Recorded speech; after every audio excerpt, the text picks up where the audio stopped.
Hey guys, another video for the Japan-glish playlist. Today we're going to be talking about spoken Japan-glish. Now we've actually talked about this on a previous video a few years ago, but since then it's got much worse. So just to clarify, not talking about loan words. Every language, especially English, has words that have come from other languages with the concept or with the thing that's come. So in other words, in Japan we get a lot of, konbini for convenience store, and there's gasoline stand for gas station, and there's all sorts of computer and space shuttle and all those things that are things that have come from other countries, and they've brought their own name with them. So that's natural, isn't it? Terebi, television, terebi. So they're loan words. We're not talking about them. That's natural. You get them in all languages, and that's part of communication because you're communicating the idea of the thing or the concept. There's another one. Concept. Concept is a word that's been introduced into Japanese. Concepto. And if you look at Japanese websites, you'll often see they'll have the headings at the top, home page, and then there's this, and there's this, and there's this, and then there's concepto. And the concepto is the concept of the business or whatever. It's usually pretty vague about how they want to keep people happy or something, but concept. So there's words, there's things, and there's ideas that obviously have been introduced to Japan and have brought with them their own name that usually gets changed into katakana. So that's why you end up with concepto and terebi and konbini and all those things. So loan words, we're not talking about them. We're talking about Japan-glish, same as the written Japan-glish that we're showing you all the time, which we must have showed you tens of thousands of by now. But it's the same as the written Japan-glish, purely for decoration. The goal is not communication.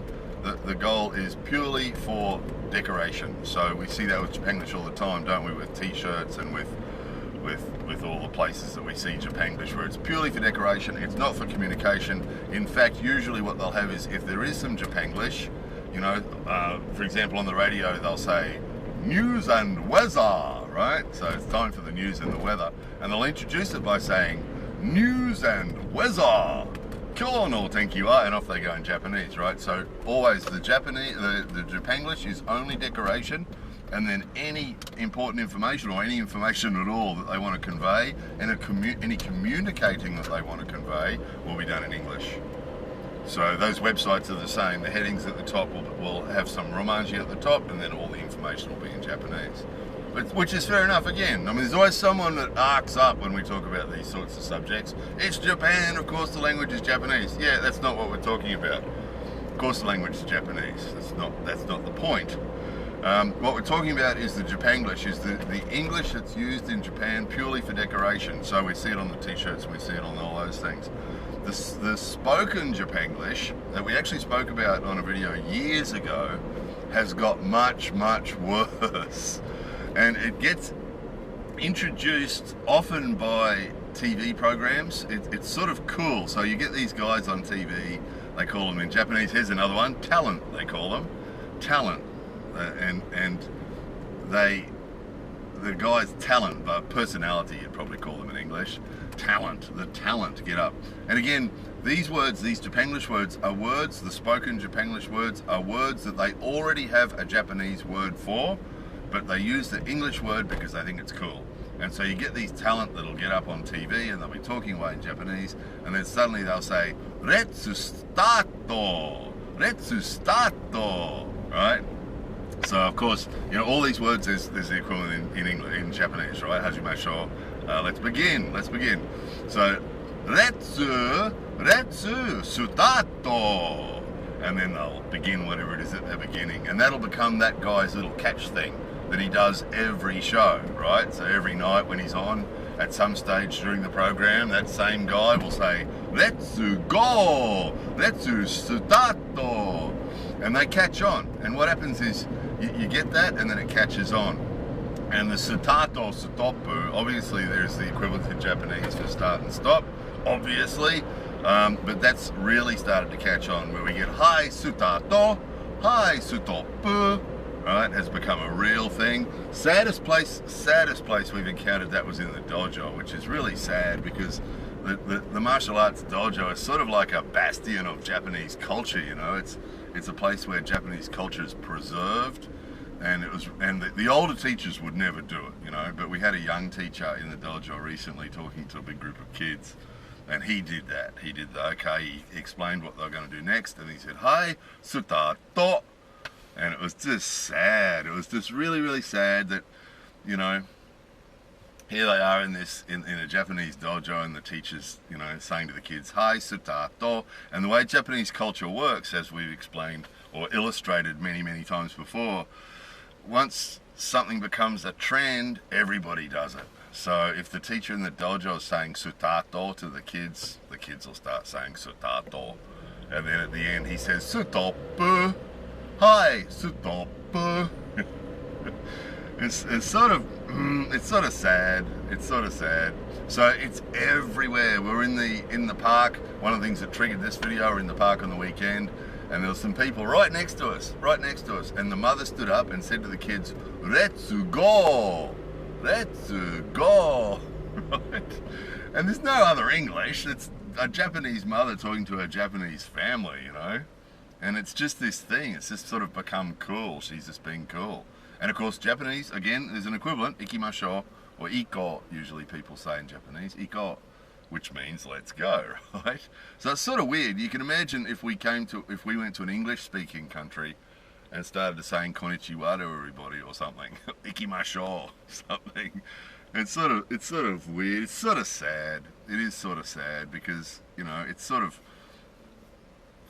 sad. People always say when we talk about these things, oh, it's the evolution of language and it's just what happens, and it's all, yeah, that's fine, that's all fine.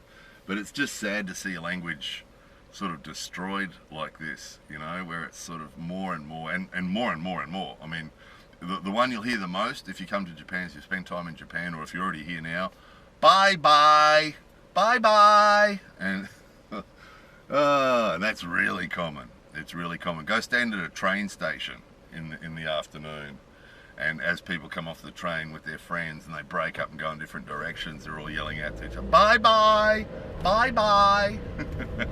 And because even bye bye gets the katakana pronunciation right, so it's being pronounced B-A-I, bye bye bye, like I said it, or I kido, I bye bye bye bye.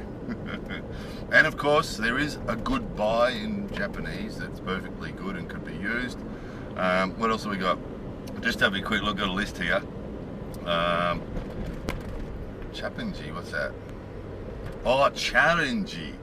Challengey. So that, gembarimashou. Gembarimashou. Gembatte. Gembaru is the do your best thing. A huge part of Japanese culture. We've talked about it lots of times before. It's a huge part of Japanese culture is the gembaru thing, gembatte kudasai. There's a thing that you'll hear, you know, almost every day. Someone's going to be telling someone gembatte kudasai or gembarimashou. It's an excellent thing. It's a really excellent thing. It's a central part of Japanese character. Do your best, gembarimashou. So it's really sad to hear people say, "Let's challenge." Let's challenge, right? So let's challenge. So somewhere along the way, and you can see where it comes from, you know, challenge. Yeah, you can sort of see where it comes from. But what happens is somewhere along the way, usually a media personality, because they're the ones that have the profile, right, that everybody hears. Someone on TV somewhere says, "Let's challenge," right? Let's gembarimashou, right? Gembarimashou. Let's challenge. So that's a huge one. You hear it all the time. And then if you do come across someone who speaks English, they've heard so much of this spoken Japan-glish that they'll often include it in their English when they're speaking English. So yes, I want to challenge the Aiken test, or I want to challenge going to America, or I want to challenge this, or I want to challenge that, and that becomes a problem for them, because they've heard all this Japan-glish stuff and they think that it's real English, and then you have to tell them, no, it's not real English. Actually, that's not what we say. We don't say let's challenge. We don't say that. There's two issues there. First is the words get used differently from the way we use them, and the second thing is the pronunciation's usually atrocious because it's the katakana pronunciation, so nobody knows uretsu charanji, do they? The other one, of course, those of you who follow the Japan-glish playlist and the written Japan-glish, the my thing has just gone berserk. There's always been a bit of my this and my that in Japan, but Jiban no. So they used to say my car. That's an old one in Japan. They've been saying that for a long time, my car. And it actually means your own car. So years ago, someone said to me, we're going to this picnic on the weekend. And I said, how are we getting there? Oh, by my car. And I said, okay, where do you want to meet? Where do you want me to meet you? Oh, I'll see you there. Oh, okay, how are we getting there? Oh, by my car. And I was thinking the guy was saying his car. He was speaking Japanese. You know, my car, Dad. So he was speaking Japanese, but he kept saying my car. Instead of saying the Japanese for Jiban no kuruma, you know, which means your own car, he's saying our own car. He's saying my car. And he kept saying my car. And I kept thinking he meant his car. Fair enough, right? That seems reasonable. But he didn't. What he was meaning was your own car. And that was years ago. And that's got worse and worse and worse. We saw it on the front of a bank the other day. It said, my car loan. My car loan. And what it meant was that they loan money for people to buy cars. My car loan, right? Car loan. My car loan. So, but then, of course, as some of you already know, the government brought in the my number thing, which is basically what the Americans would call a social security number, or some other people would call tax file number or something like that. And they issued one to every person in Japan, right? And they called it my number. And see, that really opened the door then, because then oh, well, that's cool. That's really cool. So all of a sudden it's my everything. So we're hearing it all the time now, my this and my that, my party, and my everything. So that's gone berserk, the my thing. And again, all these things, all these spoken Japanglishes that have been referred to, Japanglishes, are all words that already have perfectly good Japanese equivalents, you know, that the older people still use. You know, it's sort of the people that are trying to be cool that use these ones, tragically. So yeah, it's all my number, my card on. Oh yeah, another one, very good though. So again, this has come from TV. Some dude on TV kept saying, very good though. So very good, right? So if something's, oh God, if something's good. Some of this might sound a bit sort of, I don't know, petty, or it might seem irrelevant, or why does it matter, or something. It doesn't matter. It doesn't matter. As with all our videos, they're purely observational, right? They're purely observation. This is what we see and hear in Japan. If you come to Japan, spend some time in Japan, you will hear and see these things, right? That's all our videos. That's all they are. That's all we do. That's all we do. We just show you what we see and hear. However, if you live here and hear all the time, the spoken Japan, well, all the Japanglish, but the spoken Japanglish in particular will start to get to you, because, you know, we spend our days doing everything in Japanese, because, you know, despite what we've tried to do with our English-friendly directory, Japan is not an English-friendly place. So when you live here, naturally, to those people who start to get up on their podium, naturally, we're in Japan, so the language is Japanese, so we spend our days speaking Japanese to everybody and doing everything in Japanese, and never come across English except the really, really tragic Japanglish, which is sort of, it's worse than not hearing English at all. It really is. The bye-bye and the sutato and the sutopu and all that other stuff. And there's a lot more. There's a lot more. It's never ending. It's never ending, the spoken Japanglish. It never ends. So yeah, if you come to Japan, you're going to come across a lot of it. And it will confuse the hell out of people, because what happens is they will use it. Even people that can't speak English, that are just speaking Japanese to you, they will still use the Japanglish to you, thinking that it is real English, and it can really cause some confusion. So be aware of this. If someone's saying something to you and it's just not making any sense, then chances are it's Japanglish. And then what will probably make it worse is it will be mixed. It will be spoken with katakana pronunciation usually as well.